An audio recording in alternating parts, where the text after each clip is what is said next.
Bab 413. Kakak mencintaimu. Guru Ruby, ada apa denganmu? Kenzie tidak tahu bahwa sebelum dia datang, Lilia Ruby telah disuntik oleh orang-orang Gustavo. Pada saat ini, dia menyadari bahwa Lilia Ruby sepertinya menatapnya dengan mata aneh, jadi dia berbalik untuk melihatnya. Ah, bukan apa-apa. Lilia Ruby dengan cepat menundukkan kepalanya untuk menyembunyikan ekspresi malunya. Baru saja, pikirannya bergoyang, dan dia memiliki ide untuk melakukan hal memalukan itu dengan Kenzie. Dia tahu bahwa dia pasti terpengaruh oleh obat itu, tetapi dia tidak ingin Kenzie melihatnya. Guru Ruby, apakah Anda tidak enak badan? Kenzie memperhatikan bahwa kulitnya berbeda, dia tampak merah cerah dan halus, dan tampak sangat tidak normal. Tidak ada. Lilia Ruby menggelengkan kepalanya lagi dan lagi, lalu menundukkan kepalanya dan bergumam, Kenzie, saudara perempuan tidak ingin berada di sini lagi, ayo pulang. Oke. Kenzie dapat melihat bahwa pasti ada yang salah dengannya, lalu bangkit dan menemaninya pergi. Melihat Kenzie hendak pergi, Levi Louis maju 2 langkah dan berkata dengan hormat, Tuan Kenzie, mohon tunggu sebentar, saya akan mengirim mobil untuk membawa Anda dan Guru Ruby kembali. Guru Ruby, kami harus melakukan sesuatu di sini, kompensasi yang diperlukan. Setelah dia selesai berbicara, dia bertepuk tangan dan berteriak, akuntan. Seorang pria berkacamata melangkah maju, dengan gemetar menyerahkan tas dokumen kepada Lilia Ruby, dan berkata, Nona Ruby, beberapa waktu lalu, Anda datang ke perusahaan kami untuk menggadaikan informasi real estate kepada saudara Gustavo, dan saya membantu Anda mengambil prosedur hipotek. Rumah di kampus itu kini akan menjadi milik Anda di masa depan. Selain itu, ada cek sebesar 20 juta dari Tuan Levi. Tuan berkata, terimalah, ini adalah kompensasi yang pantas Anda dapatkan. Pria berkacamata membuka tas informasi dan menunjukkan cek di dalamnya, sehingga Lilia Ruby bisa melihat dengan jelas, dan kemudian dia mengancingkan tas informasi dengan hormat. Lilia Ruby terkejut lagi, dia melihat Kenzie di sampingnya, dan tidak mengatakan apa-apa untuk waktu yang lama. Kenzie berkata, Gustavo dan Han Bayan bergabung untuk menduduki real estate Anda dan menipu Anda begitu banyak uang. Anda pantas mendapatkan ini, jadi jangan memiliki beban psikologis. Lupakan, biarkan saya memegangnya untuk kamu. Kenzie tahu bahwa dia sedikit malu, jadi dia menyimpan tas informasi itu untuknya. Pada saat ini, mata Lilia Ruby merah dan hatinya sangat tersentuh. Kenzie menoleh ke Levi Louis dan berkata dengan dingin, tidak perlu mengantar, kami harus pergi. Tentang Gustavo, kamu bisa melakukannya sendiri. Kenzie berbalik dan pergi bersama Lilia Ruby. Tuan Kenzie berjalan perlahan, tolong buka blokir ponsel Anda. Levi akan segera menggunakan hukum keluarga pada Gustavo, dan foto itu akan diteruskan ke Tuan Kenzie untuk ditinjau. Levi Louis mengirimnya ke pintu dan membungkukkan tangannya ke punggung Kenzie. Ketika Kenzie berjalan pergi, Levi Louis akhirnya menghela nafas lega di dalam hatinya. Pada saat ini, Gustavo buru-buru berlutut di depannya dan memohon, Tuan Levi, Tuan Levi. Seorang pengemudi yang telah menjadi pengemudi selama 10 tahun, bahkan jika kreditnya tidak berguna, masih ada kerja keras. Tuan Levi tidak akan benar-benar bermain keras pada Gustavo karena orang luar, kan? Levi Louis menatapnya dan menghela nafas pelan, Gustavo, apakah kamu tahu apa yang salah? Gustavo buru-buru bersujud, dan kemudian berkata, aku tahu itu salah. Gustavo seharusnya tidak mengingini kecantikan Lilia Ruby, dan seharusnya tidak memikirkan dia. Gustavo bersalah. Levi Louis tersenyum pahit dan berkata, Gustavo, sepertinya kamu tidak tahu di mana kamu salah. Gustavo terkejut. Jika itu hanya seorang wanita, aku tidak akan melakukan apapun padamu. Lagi pula, kamu sudah bersamaku selama 10 tahun, dan kamu lebih dekat daripada kerabatku. Tapi membuat marah Kenzie, menyinggungnya, aku harus memotongmu. Gustavo tertegun sejenak, lalu meratap Tuan Levi, Kenzie hanyalah orang luar, mengapa Anda melakukannya untuk orang luar? Diam. Seorang petarung menunjuk ke arahnya dan memarahi, di akhir bulan lalu, banyak berbicara kepada orang-orang untuk membahas masalah Kenzie. Tuan Levi dan Tuan kedua macan tutul secara tegas melarangnya di pertemuan itu. Setelah semua saudara bertemu Tuan Kenzie, mereka harus menghormati dan tidak boleh menyinggung perasaannya. Kamu tahu bahwa ada larangan seperti itu, juga mengetahui kejahatannya, itu layak dengan hukuman 3 pisau dan 6 lubang. Apa? Gustavo benar-benar terpana, dan kemudian dia ingat bahwa pada akhir bulan lalu, Levi Louis dan Leo Walnut memang mengatakan pada pertemuan itu bahwa saat mereka berada di area Wakanda, ada seorang pria muda bernama Kenzie. Dia taumik dan memiliki latar belakang yang dalam. Tidak ada saudara yang boleh membuatnya tersinggung. Tetapi dia tidak mengingat nama Kenzie pada saat itu, dan dia samar-samar mengingat apa yang dikatakan Leo Walnut pada pertemuan. Kenzie tinggal di area villa-villa Gunung Mountain di pusat kota Wakanda, dan merupakan karyawan sebuah perusahaan, memiliki istri yang merupakan CEO wanita. Dan Kenzie, yang datang ke tempat kejadian hari ini, adalah mahasiswa Lilia Ruby, seorang mahasiswa di Universitas Wakanda di utara kota. Bahkan jika Gustavo dapat mengingat nama Kenzi, dia akan tetap tidak akan mengasosiasikan Kenzi hari ini dengan Kenzi yang disebutkan. Lagi pula, ada terlalu banyak orang dengan nama yang sama, dan identitas kedua Kenzi sangat berbeda, dia bingung untuk sementara waktu. Oke. Levi Louis menyela pikirannya dan melambaikan tangannya dengan cemberut, 3 pisau dan 6 lubang, terapkan hukum keluarga. Mengenai keluargamu, aku akan menjaganya. Setelah mengatakan ini, 2 petinju yang ganas melangkah maju, Gustavo berteriak ketakutan, dan bersujud kepada Levi Louis putus asa. Pada saat ini, dia hanya bisa menyesal, jika masih ada kesempatan, bahkan jika dia mati, dia tidak dapat menyinggung Kenzi. Guru Ruby, ada yang salah denganmu, biarkan aku memeriksamu. Kembali ke kampus, Kenzi semakin menemukan bahwa ada sesuatu yang salah dengan Lilia Ruby. Wajahnya memerah, dan matanya sedikit kabur. Bahkan sosok berjalannya sedikit lemah, dan semua tanda menunjukkan bahwa dia mungkin memiliki semacam neurotoksin. Jangan pedulikan aku. Lilia Ruby mengambil tangannya, dan kemudian menunjuk ke sebuah bangunan komersial di dekatnya. Ayo, mari kita pergi ke sana. Rumah besar kakak perempuan ada di gedung itu. Kakak ingin pergi dan melihat. Tapi Guru Ruby, sepertinya ada yang salah dengan kondisi fisik Anda saat ini, Anda harus. Saya berkata tidak apa-apa. Lilia Ruby memotongnya, lalu dengan serius meraih bahunya, mata cahaya menyala dan berkata, Kenzi, kakak menyukaimu. Dengarkan kakak, jangan tanya apa-apa, temani kakakku ke rumah besar itu rumah baru kakak. Kenzi mendengar dan melihatnya, dia mengerutkan kening. Guru Ruby sangat aneh, mungkinkah? Ah. Lilia Ruby tiba-tiba mengeluarkan tangisan lembut, kakinya lemah, sosoknya bergoyang, dan dia hampir jatuh ke tanah. Guru Ruby. Kenzi buru-buru mendukungnya. Mata Lilia Ruby kendur, tubuhnya yang halus lembut, dan kaki sutra hitamnya yang indah berkedut erat. Kenzi, pergilah dengan saudara perempuan. Lilia Ruby tahu bahwa dia tidak tahan lagi, dan sekarang dia hanya ingin bergegas dan kembali ke rumah besar yang nyaman bersama Kenzi, lalu membuang semua kekhawatirannya, buka hatinya, dan berbagi dengan Kenzi. Seorang pria sejati, untuk bahagia dan berlama-lama sampai mati. Bab 414. Di rumah baru dengan Guru Ruby. Rumah Lilia Ruby di kampus adalah flat besar di lantai 18. Flat besar ini dibeli oleh Lilia Ruby setelah kembali tahun sebelumnya. Renovasi selesai tahun lalu, dan itu menjadi rumah baru untuk pernikahannya dengan Han Bayan. Tetapi hanya setengah tahun kemudian, pernikahannya hancur, dan flat besar ini menjadi korban dari pernikahan yang gagal, dan itu sepenuhnya digadaikan. Ketika datang ke flat besar ini, itu hampir sama dengan pengaturan yang ditinggalkan Lilia Ruby di sini 2 bulan lalu. Perabotan dan peralatan listrik semuanya ada di sana. Lilia Ruby juga menutupi perabotan dan peralatan listrik dengan penutup kain anti debu. Bertekad melunasi hutang dan mendapatkan rumah kembali. Namun ternyata pikirannya saat itu terlalu naif. Gustavo adalah serigala yang rakus. Yang diinginkannya bukanlah sebuah rumah, melainkan seorang wanita seperti Lilia Ruby. Lilia Ruby terhuyung-huyung melewati kamar, dan melihat bahwa dekorasi di kamar tidur masih sama seperti ketika dia pergi, dan bahkan album pernikahan yang robek oleh tangannya sendiri masih dibuang ke tempat sampah, membuatnya sedih. Lilia Ruby perlahan duduk di tepi tempat tidur dan mulai menangis. Pernikahan yang gagal, seperti mimpi buruk yang menyayat hati, akhirnya terbangun. Tidak peduli Han Bayan atau Gustavo, kedua iblis ini tidak akan pernah mengganggu wanita lemah seperti dia lagi. Guru Ruby, sekarang bukan waktunya untuk menangis. Kenzi datang ke sisinya dan menatapnya dengan tenang. Jika Anda bisa, bisakah Anda mengatakan yang sebenarnya, apakah mereka membius Anda? Dengan penglihatannya, dia bisa secara alami melihat bahwa suasana hati Lilia Ruby tidak stabil dan dia dapat dengan mudah kehilangan kendali, dan wajahnya masih cerah dan cerah ketika dia menangis. Segala macam kelainan menunjukkan bahwa Lilia Ruby berada di bawah pengaruh obat-obatan, dan kewarasannya tidak stabil di saat ini.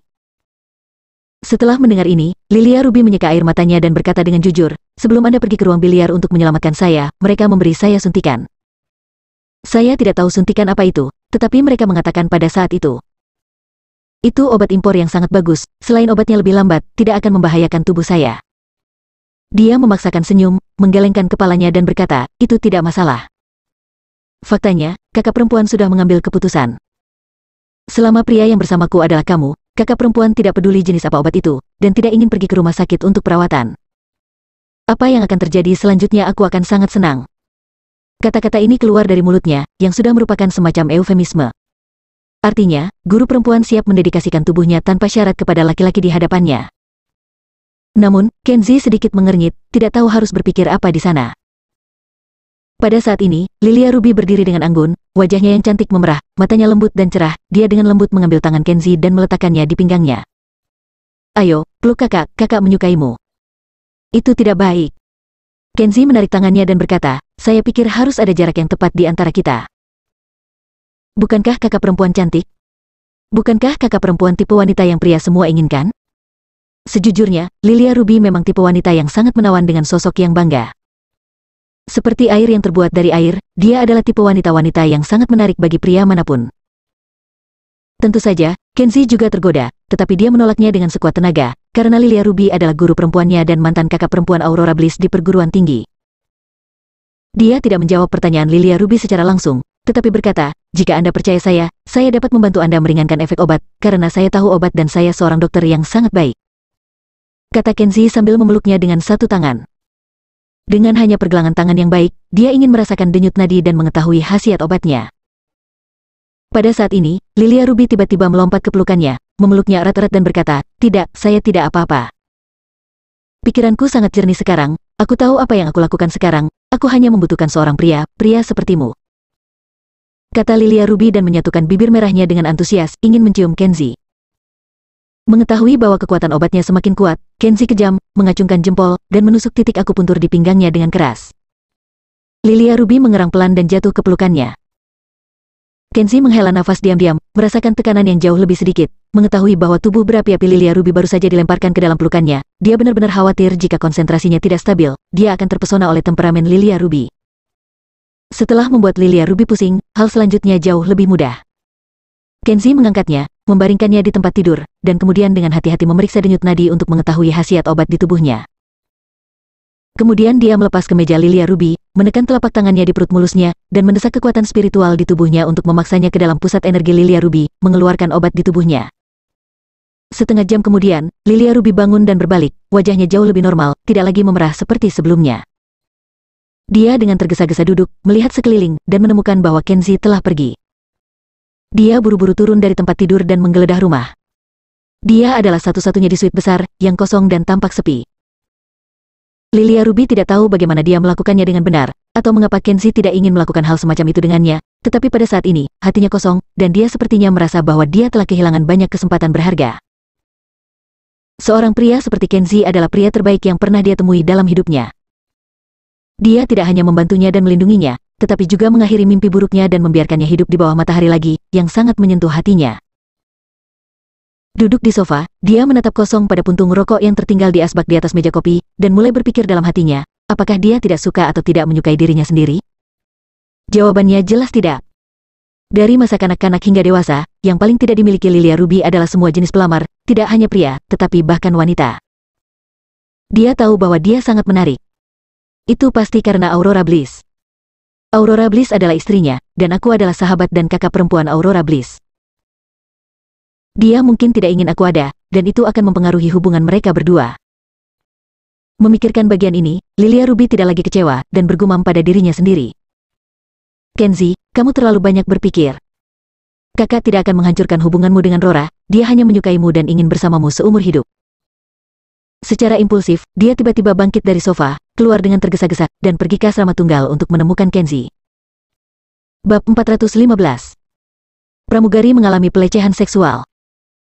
Di bawah malam, Lilia Ruby buru-buru berlari ke asrama tunggal tempat Kenzi tinggal, dan melihat lampu-lampu di asrama, sosok yang berdiri di depan lemari tampaknya sedang mengemasi barang-barang di sana. Lilia Ruby mengira itu adalah Kenzi, mendorong pintu dan masuk. Sambil memegang bagian belakang, dia menutup matanya dan berkata, Kenzi, kakakku menyukaimu. Bukan Kenzi yang berkemas, tetapi Zan Edi, teman baik Kenzi di kelas. Zan Edi tiba-tiba dipeluk dari belakang oleh Lilia Ruby, mau tak mau aku tercengang, koper yang baru saja ditarik dari lemari jatuh ke tanah dengan bunyi berdentang. Sialan, Kenzi luar biasa. Dewi Ruby sangat bersemangat dan impulsif, dia pasti ditangkap oleh Kenzi. Zan Edi berbalik dengan malu dan tergagap, Guru Ruby, Anda telah melakukan kesalahan, saya Zan Edi. Lilia Ruby terkejut ketika dia mendengar ini, dan mundur beberapa langkah sebelum dia berkata dengan terkejut. Zan Edi, kamu kenapa di sini? Pada saat ini, Zan Edi hanya bisa tersenyum canggung, belum lagi menyesali dalam hatinya. Guru Ruby sangat menawan dan tubuhnya sangat indah. Jika tidak menjelaskan dengan keras, biarkan dia memeluk di belakang, bukankah itu enak? Guru Ruby, situasinya seperti ini. Kenzi telah pergi, dan dia berkata bahwa dia akan melakukan sesuatu yang penting di luar kota, dan dia tidak tahu kapan dia akan kembali. Sebelum dia pergi, dia menyapa saya dan meminta saya untuk membantu menyimpan barang bawaan yang tidak diambil di asrama, dan jika dia kembali, saya akan mengembalikan barang bawaannya kepadanya, dan jika dia tidak kembali, maka Simoan saja bersamaku. Setelah mengatakan ini, Zanedi mengeluarkannya dari saku celananya lagi. Dia mengirim surat dan menyerahkannya kepada Lilia Ruby. Sebelum Kenzie pergi, dia membuat laporan cuti dan memintaku untuk memberikannya padamu. Setelah mendengar ini, Lilia Ruby merasa sedikit tidak nyaman. Mengapa Kenzie pergi tiba-tiba, dan apa yang akan dia lakukan? Lilia Ruby sedikit tenang, mengangkat tangannya untuk memangkas rambutnya dan kemudian menerima laporan cuti. Guru Ruby, saya minta maaf. Kursus berikutnya di kelas pelatihan kemungkinan akan lama. Saya tidak bisa menghadirinya, jadi saya perlu meminta cuti. Saya akan melakukan hal yang sangat penting di luar kota. Saya tidak tahu berapa lama waktu yang dibutuhkan atau apakah itu bisa dilakukan dengan baik. Jika semuanya berjalan dengan baik, saya pikir saya dapat bergegas kembali untuk menyelesaikan studi saya dan berpartisipasi di ujian akhir. Jika semuanya tidak berjalan dengan baik, saya sangat menyesal. Batas waktu untuk laporan cuti ini kemungkinan tidak terbatas. Selain meminta cuti, ada hal lain yang perlu saya minta bantuan pada Guru Ruby. Seperti yang Anda tahu, saya datang ke Universitas Wakanda untuk pelatihan karena keinginan pribadi Aurora Bliss yang kuat. Sekarang saya harus menghentikan studi saya karena saya akan pergi ke tempat lain. Saya harap Guru Ruby tidak memberitahu dia tentang ini. Kamu adalah kakak dia. Anda harus tahu karakternya, jika Rora tahu bahwa studiku setengah jalan, dia pasti akan kecewa padaku. Oke, jangan bicarakan lainnya. Terima kasih sangat banyak Guru Ruby untuk belajar dan bekerja dengan saya selama ini. Menjaga hidup saya, terutama mengajari saya beberapa bahasa asing, Guru Ruby telah menghabiskan banyak usaha, dan Kenzie akan mengingatnya dalam hati. Setelah membaca surat permintaan cuti ini, Lilia Ruby tidak menanggapi untuk waktu yang lama.